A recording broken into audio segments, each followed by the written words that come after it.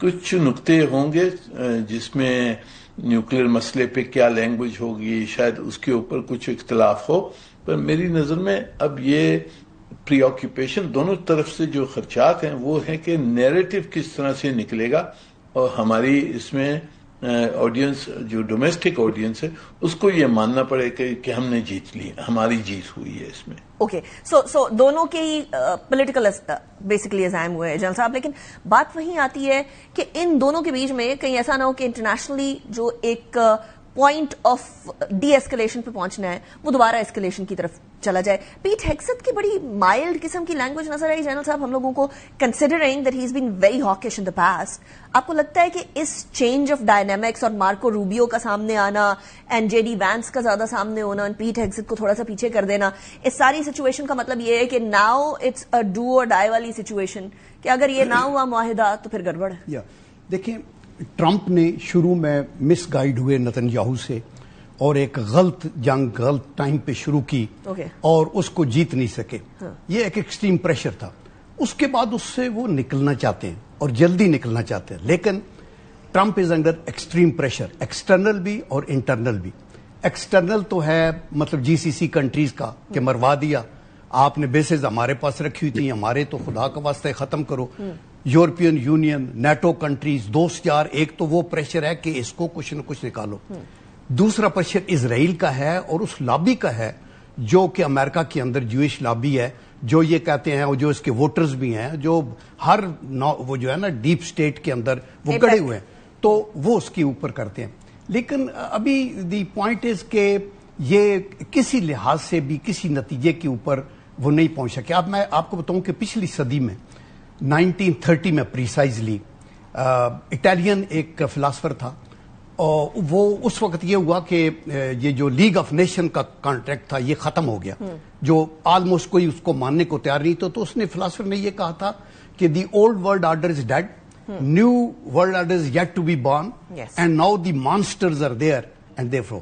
یہ بھی یہ سچویشن تھی. الحمدللہ یہ پاکستان کا رول تھا کہ دونوں اتنے زیادہ ریجڈ تھے اپنے ویو میں کہ انہوں نے ان کی مجبوریوں کو سمجھا پاکستانی میڈیٹرز نے، اور پھر ان کو بائی پاس کر کے کوئی ایک طریقہ نکال کے ان کو ایم او یو پہ لائے. یہ ایگریمنٹ کی بات نہیں ہو رہی، یہ ہے میمورینڈم آف انڈرسٹینڈنگ. اچھا، لیٹر آف انٹینٹ ہے، میمورینڈم آف انڈرسٹینڈنگ ہے. جنرل صاحب یہ تو سمجھا دیں پہلے ہے کیا ہے، کچھ سمجھ ہی نہیں آ رہی کیا ہے. دیکھیں نا، جب تک آپ فارمل ایگریمنٹ نہ کریں، اور میں یہاں لاسٹ بات یہ کہنا چاہتا ہوں کہ دیکھیں ٹرمپ نے under the pretext America first کیا کیا، گلوبل پیکٹ آن کلائمیٹ کو فلاؤٹ کیا. آپ یہ دیکھیں انٹرنیشنل ٹریڈ ایگریمنٹ کو فلاؤٹ کیا، ملٹی لیٹرل ریلیشنز جو تھے یونائٹڈ نیشن کے چارٹر کو فلاؤٹ کیا، ایران نیوکلیئر ڈیل کو جو ہوئی تھی اس کو ختم کیا، یو این کے چارٹر کی، کنونشنز کی اور پروٹوکالز کی دھجیاں اڑا کے رکھ دی. نیٹو کے ساتھ وہ ہمدردی نہیں رکھی اور dozens of U N organisations سے ودرال کر لیا. تو آپ یہ ایم او یو کریں گے، ایون ایگریمنٹ کر کے اگر وہ پیچھے ہٹ گئے تو ایم او تو اسٹیل میٹ ہوگی، اور یہ اسی طرح جاری رہے گا. یہ جو ابھی ہے نا یہ اسی طرح رہے گا کہ جب تک کہ وہ کہتے ہیں نا کنویں کو پاک کرنا ہے تو صرف بالٹیاں پانی کی نکالنے سے نہیں، وہ جو ناسور ہے وہ اس کو نکالنا ہے. اسرائیل کا وجود مڈل ایسٹ کے اندر ایسا ہی ہے کہ وہ لبنان کے اندر گیا, سیریا, لیبیا, یہ وہ پوائنٹ جنرل صاحب. لیکن چشتی صاحب, ابھی ابراہیم اکارڈز والے اسٹیٹمنٹ آپ کو یاد ہوگی, سارے ممالک جن سے ڈسکشن ہوئی تھی, لاسٹ ویک بھی ہم بات کر رہے تھے, جتنے ممالک سے بات ہوئی تھی وہاں ڈونلڈ ٹرمپ کہتے ہیں ان سب ممالک کو جو ہے وہ ابراہیم اکارڈز کی طرف آنا چاہیے. میں تھوڑی دیر میں اسحاق ڈار صاحب کی اسٹیٹمنٹ بھی اس کے اوپر بڑی کلیئر اسٹیٹمنٹ ہے, وہ بھی چلاتی ہوں, آپ جواب دے دیں اس کے بعد. سو ایسی سچویشن کے اندر امریکہ اسرائیل سے کس حد تک سیپریٹ ہو سکتا ہے؟ بہت شکریہ نیکا صاحبہ, آپ نے انوائٹ کیا. دیکھیے, میرا تو ماننا یہ ہے کہ پریزیڈنٹ ٹرمپ اسی لیے سب کچھ ڈیلے کر رہے ہیں کہ ان کے لیے سب سے بڑا چیلنجنگ یہی ہے کہ بیلنس جو ہے گراؤنڈ ریئلٹی ورسز جو اسرائیل کی خواہش ہے, جس کو وہ کہتے ہیں وار آبجیکٹو, ان کے درمیان بیلنس کرنا مشکل ہو رہا ہے. ایک طرف ان کو گراؤنڈ ریئلٹی یہ پتا ہے کہ ان کی ملٹری وہ آبجیکٹو حاصل نہیں کر سکی جو کرنا چاہتے تھے, دوسری طرف ایران نے سرپرائز دیا, تیسری طرف اسرائیل کی وہ ڈیمانڈز ہیں جو ان کے پوائنٹ آف ویو سے اگر اس وقت ریئلسٹک تھی بھی, تو اب جو گراؤنڈ ریئلٹی ہے, جو وار کا ریزلٹ ہے, جو ان کی ملٹری مائٹ انلیش ہوئی ہے, جو اس نے ریزلٹ اچیو کیے ہیں, اس کی روشنی میں وہ بارگیننگ چپ ان کی یا لیوریج نہیں رہی جو جنگ سے پہلے ہم سمجھتے تھے کہ ان کے پاس ہے. تو آئی تھنک یہ بہت بڑا گیپ ہے. ایک طرف آپ نے دیکھا زائنسٹ اور جوئش لابی بہت اسٹرانگ ہے اور وہ ان کی پارٹی کو فنڈ بھی کرتی رہی ہے, تو ان کے لیے یہ چیلنجنگ ہوا ہے کہ ان کو یہ سمجھانا کہ میں نے جنگ جیت لی ہے, اب آپٹکس کی جنگ چل رہی ہے, آپٹکس کو بیلنس کرنا ضروری ہے. اور پریزیڈنٹ ٹرمپ یہ چاہتے ہیں کہ میں آپٹیکلی یہ کنونس کر سکوں ان تمام سیگمنٹ کو جو جوئش اور جو میں نے عرض کیا کہ نتنیاہو کی لابی ہے کہ یہ میں نے آپ کے لیے جیت لی ہے جنگ, جبکہ ریئلسٹک نہیں ہے. اس کی وجہ یہ ہے بنیادی طور پر کہ یہ ان کو خوش کرنا چاہتے ہیں. ابھی آپ اگر ویسٹ کا اور خاص طور پہ امریکہ کا بہت سارا میڈیا فالو کریں تو یہ جو ہاکش ہے وہاں پہ وہ یہ کہتے ہیں کہ ایسی ڈیل کرنے سے تو نہ ڈیل کرنا بہتر ہے. میں اب کلوزنگ سے پہلے اس سوال کی ایک کامنٹ کرنا چاہوں گا کہ آپ نے دیکھا پہلے کہا گیا تھا کہ لیٹر آف انٹینٹ ہوگا, پھر کہا یہ ایم او یو ہوگا, پھر انٹینٹ پہ واپس آ گئے, لیکن ایگریمنٹ کی کوئی بات نہیں کرتا. ایگریمنٹ بائنڈنگ ہوتی ہے, ایک آبلیگیشن ہوتی ہے, کوئی گواہ ہوتے ہیں, کوئی گارنٹیئرز ہوتے ہیں ایگریمنٹ کے لیے. لیکن ایم او یو جو ہوتا ہے وہ میمورینڈم آف انڈرسٹینڈنگ کا مطلب ہے وہ کسی وقت بھی مس انڈرسٹینڈنگ میں کنورٹ ہو سکتی ہے. مس انڈرسٹینڈنگ کا پھر جج اور جیوری اور ایگزیکیوشن امریکہ خود ہو سکتا ہے. شارٹ چسٹی صاحب, لیکن جے سی پی او اے بھی تو ایگریمنٹ تھا, ٹرمپ نے آ کے اس کو بھی تو اس کی بھی دھجیاں بکھیر دیں. یو این کے ساتھ بھی تو اگریمنٹ, بلکہ چارٹرز کے اوپر سائن ہوا تھا, ڈبلیو ایچ او کے ساتھ بھی سائن کیے ہوئے تھے چارٹرز کے اوپر, اینڈ ہی بیکڈ آف. تو یو ایس کے لیے اب اگریمنٹ ہو, ایم او یو ہو, فرق پڑتا ہے؟ بالکل آپ ٹھیک کہہ رہی ہیں. اور ایران کے پاس بھی سب سے بڑی پلی یہی ہے کہ وہ ٹریک ریکارڈ جب دیکھتے ہیں کہ ہم نے جو جے سی پی او 2015 میں سائن کیا تھا اور وہ 1.5 سال انٹینس مذاکرات ہوئے تھے, بیک ڈور ڈپلومیسی آلموسٹ جو ٹریک 2 ہوتی ہے وہ 5-6 سال چلی تھی, اس کے نتیجے میں انہوں نے 8 ٹن نیوکلیر انرچڈ جو ان کا مٹیریل تھا روس کے حوالے کیا تھا تھرو کیسپین سی. تو 8 ٹن کے بدلے میں اب 440 گرام تو تقریباً 18 گنا کم بنتا ہے. تو اگر یہ اس وقت دیتے ہیں تو ایران کو بھی یہ پتا ہے کہ ٹرسٹ اور نو ٹرسٹ یہ ایک آخری لیوریج ان کے پاس ہے, کیونکہ بالکل آپ نے ٹھیک کہا کہ وہ کسی بھی ایگریمنٹ کو نہیں مان رہے. لیکن اس وقت پریزنٹلی انہوں نے اسرائیلی اور جوئش لابی کو خوش کرنا ہے کہ یہ انٹینٹ ہے نمبر 1. دوسرا آپ نے نوٹ کیا وہ 60 ڈیز سیز فائر کی بات کرتے ہیں, جس کا مطلب ہے کہ یہ آلموسٹ فیڈ اوے ہو جاتی ہیں ایسی چیزیں جو آج جتنی انٹینسٹی سے باتیں ہو رہی ہے ایگریمنٹ یا کانٹینٹ کے اوپر, ہو ون ہو لاسٹ, پھر 60 دنوں میں ہو جائے گا, پھر 60 دن کو ایکسٹینڈ کر دیا جائے گا اور پھر یہ نیو نارمل بن جائے گا. تو میرا خیال ہے وہ اس طرح کی ڈیل چاہتے ہیں جس کو وہ آپٹیکلی پروو کریں کہ میں جیتا ہوں. Got it. اچھا, یہ اس بات پہ تو ایمبیسڈر صاحب سارے اگری کرتے ہیں کہ ڈومیسٹک آڈینس کو دونوں سائڈ نے یہ دکھانا ہے کہ ایک سرٹن سائڈ یا ایک سرٹن وکٹری یا ایک سرٹن فیس سیونگ اسی سائڈ کو ملی ہے, یو ایس ہو یا ایران ہو.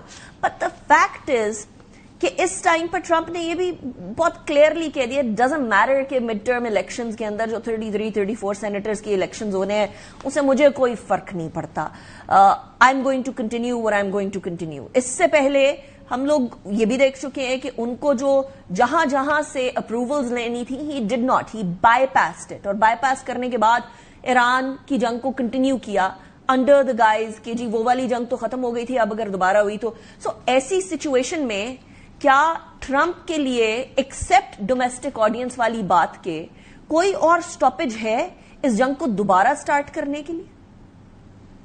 یہ دیکھیں, میرے خیال میں ٹرمپ صاحب کو اور جو ان کی انتظامیات ہے ان پہ یہ ان کو سمجھ ہے کہ اگر یہ ہرمز بند رہتا ہے تو تیل کی قیمت بڑھ جائے گی